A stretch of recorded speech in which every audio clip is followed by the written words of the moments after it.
पूरे देश भर में आज सरकार प्राकृतिक खेती करने के अलावा रासायनिक दवाओं के खाद्य पदार्थों में छिड़काव को रोकने के लिए कई कार्यक्रम व जागरूकता अभियान के माध्यम से लोगों को जागरूक करने का काम करती है। ऐसे में देश के कई ग्रामीण क्षेत्रों में कुछ एक ग्रामीणों ने प्राकृतिक खेती व खेतों में रसायन वाले दवाओं के छिड़काव बंद तो कर दिए, परंतु पूरा गांव इस प्रक्रिया को करने में सक्षम नहीं हुआ है। ऐसे में देश के अंदर आज भी रासायनिक खाद दवा से खेतों में फसल उगाई जा रही है, जिससे खाद्य पदार्थों की गुणवत्ता समाप्त हो रही है और सैकड़ों तरह की बीमारियों का लोग शिकार भी हो रहे हैं। आइए आज हम आपको एक ऐसे गांव के बारे में बताते हैं जहां समूचे गांव के अंदर रासायनिक दवाओं खाद का प्रयोग करने पर पूर्ण प्रतिबंध है और नियम तोड़ने पर ग्रामीणों ने सख्त कानून भी बनाए हैं।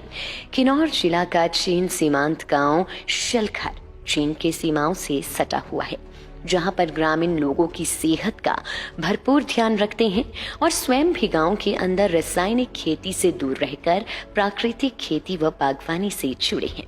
शलखर गांव हिमाचल प्रदेश व देश के बागवानों व किसानों के लिए संदेश देता हुआ एक ऐसी मिसाल पेश कर रहा है जिससे देश प्रदेश के बागवानों व किसानों को प्राकृतिक खेती के साथ बागवानी करने का मार्ग दिखाता है। शलखर गांव के बीडीसी सदस्य राम गोपाल नेगी, ग्रामीण नामदोल व गौरव नेगी का कहना है कि शलखर गांव के अंदर प्राकृतिक खेती व बागवानी वर्ष 2018 से शुरू हुई है, जब इसी गांव के प्रख्यात बौद्ध धर्म गुरु लोचा रिबोंछे गांव के दौरे पर आए थे। तो इस दौरान उन्होंने ग्रामीणों को एकत्रित कर गांव के अंदर रासायनिक दवाओं, खाद इत्यादि को खेतों में डालने से रोकने के निर्देश दिए और ग्रामीणों ने गुरु के आदेश को तुरंत प्रभाव से लागू किया और वर्ष 2018 के बाद इस गांव के अंदर रासायनिक दवाओं, खाद इत्यादि को बेचना व खेती के साथ बागवानी क्षेत्र में प्रयोग करने पर पंचायत द्वारा पूर्ण प्रतिबंध किया गया। हमारे यहाँ शलखर गांव में ये सेब का बारी में अब 8 साल, अब 9 साल हो रहा है। इस साल से 9 साल हो रहा है। फिर जब खाद, नीचे का खाद, सप्लाई, दवाई कुछ भी नहीं, बिल्कुल ऑर्गेनिक है, ऑर्गेनिक है। इतना साल हो गया, बड़ा अच्छा, शेनिंग भी अच्छा है, पेड़ भी इतना अच्छा हो गया। गुरु जी की मेहरबानी है करके किया हुआ है। फंड वगैरह है, जिम्बुछे ने हमारे को लिए ऐसा दवाई नहीं लगाने से, स्प्रे नहीं करने से पाप भी नहीं होता है, बाद में शेनिंग भी अच्छा होगा, सेब भी ऑर्गेनिक हो जाएगा आपका। अब 1-2 साल आप लोग गम खाना पड़ेगा, क्योंकि ये एकदम छोड़ दिया दवाई। फिर 1-2 साल गम खा के फिर बाद में तो अच्छा हो जाएगा, वही अच्छा हो गया। 3 साल के बाद बिल्कुल चेंज हो गया। पहले तो कहाँ बहुत ही दवाई लगा रहा था, खाद लगा रहा है, फिर भी बीमारी बहुत ही। अब आजकल सफाई कुछ भी नहीं है, खाद नहीं लगा रहा है, फिर कोई अरे चोरी छिपा से कर देगा भी। गांव का अंदर 30,000 जुर्माना है, ऐसा बिल्कुल कोई नहीं लगाता है, ऐसा है। करीब 3 वर्षों तक गांव के अंदर बागवानों व किसानों की फसल पर रासायनिक द्वारा छिड़काव व किसानों के फसल पर खाद नहीं डाला गया तो बागवानी व किसानों की फसल खराब हुई, क्योंकि इन खेतों को रासायनिक दवाओं व खाद की आदत पड़ चुकी थी।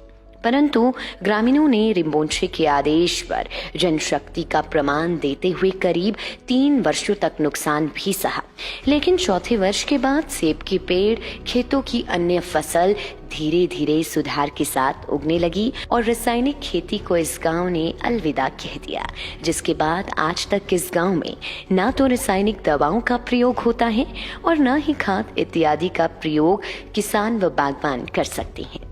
शलखर पंचायत ने रिबोंशे के आदेश के बाद एक नियम भी बनाया है, जिसमें जो भी ग्रामीण गांव के अंदर सेब बगीचे व खेतों में उगने वाली फसल में खाद व रासायनिक छिड़काव करते हैं, ऐसे लोगों पर 30,000 का जुर्माना रखा है। लेकिन इस गांव में ग्रामीण बौद्ध धर्म गुरु लोचा रिबोंशे के आदेश को सर आंखों पर रखकर आज तक इस गांव में बागवान व किसान प्राकृतिक खेती व बागवानी के मार्ग पर चले हैं। इस गांव को आबो हवा व धरती हिमाचल की पहला ऐसा गांव है जहां पर धरती व हवा दोनों स्वच्छ व प्राकृतिक है और गांव के ग्रामीणों का कहना है कि इस गांव के सेब व अन्य नकदी फसल बिल्कुल प्राकृतिक है। ऐसे में सरकार प्राकृतिक फसल व सेब के फसल की अलग मंडी तैयार करे जिससे उनके फसल को अच्छे दाम मिल सके। शलखर गांव में 2018 से हमने दवाई लगाना बंद कर दिया था सेब में। तो उसके बाद उससे पहले हमारे को रुबेशे जी ने हमारे को दवाई एक सजेशन दी कि आप लोग दवाई नहीं लगाए तो क्या होगा। तो हम गांव वाले ने ठान लिया कि दवाई हम नहीं लगाएंगे, पाप हम नहीं करेंगे, मतलब इसमें कीटनाशक वगैरह बिल्कुल यूज़ नहीं करेंगे। इसलिए हमने पहले से ठान लिया। उसके बाद हमने पूरे गाँव वाले ने एकजुट होकर दवाई लगाना बिल्कुल बंद कर दिया। उसके बाद 2018 के बाद फिर हमारे पास आत्मा से कुछ अफसर आए तो उन्होंने हमारे को सिखाया कि आप लोग प्राकृतिक खेती कर सकते हैं और इसके लिए 0 बजट से आप शुरू कर सकते हैं। तो हमने उनसे भी थोड़ा राय लिया, तो उनका भी कहना माना।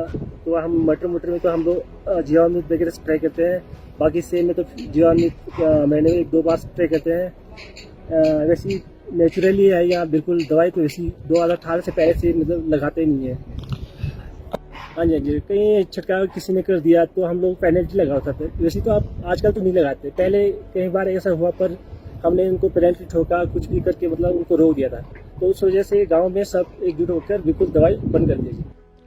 शलखर गांव की जनसंख्या करीब 590 है और इस गांव का क्षेत्र 30 किलोमीटर से अधिक के क्षेत्र में बसा हुआ है और अधिकतर क्षेत्र सेब व मटर की खेती के लिए ग्रामीण जमीन का प्रयोग करते हैं। ग्रामीणों का कहना है कि शलखर गांव देश प्रदेश का एकमात्र ऐसा गांव है जहां पर गांव में रासायनिक दवा खाद का प्रयोग खेतों में नहीं किया जाता है और ग्रामीण समूचे गांव में फल फ्रूट सब्जियां दालें यहाँ तक कि जमीन में उगने वाली हर चीज प्राकृतिक रूप से उगाई जाती है। ऐसे में इस गांव में धर्मगुरु लोचा रिबोंशे के आदेश के बाद ग्रामीणों ने प्राकृतिक खेती करना शुरू किया और आज ये गांव बिना खर्चों के लाखों की आमदनी वाला गांव है। मान्यताओं के अनुसार इस गांव में बागवानों व किसानों ने खेतों में व सेब के पेड़ों में रासायनिक छिड़काव छोड़ने के बाद गांव में लोग शारीरिक रूप से भी काफी स्वस्थ है। मैं राम गोपाल, सदस्य बीडीसी शलखर वार्ड से। सर, जैसा आप देख रहे हैं मेरे पीछे ये बगीचा जो है हमारा जो है अभी 4-5 सालों से पूरा ऑर्गेनिक हम तैयार कर रहे जी। अभी कोई भी हम लोग इस पर अभी रासायनिक कोई भी यूज़ नहीं कर रहा है। तो हम ये हिमाचल सरकार और केंद्र सरकार से ये निवेदन करना चाहते हैं कि जो हमारा ये सेब की मंडी है जो हमारे को अलग से एक मंडी उपलब्ध कराई जाए, ताकि उसको देख के अगर शलखर पंचायत को उसमें बेनिफिट मिलता है ऑर्गेनिक सेब पे, तो और हमारे जो पास के लगते पंचायत है वो भी ऑर्गेनिक पे आए, तो वो भी रासायनिक छिड़काव ना करें। धन्यवाद। लाइव टाइम्स टीवी के लिए किन्नौर से अनिल कुमार की रिपोर्ट।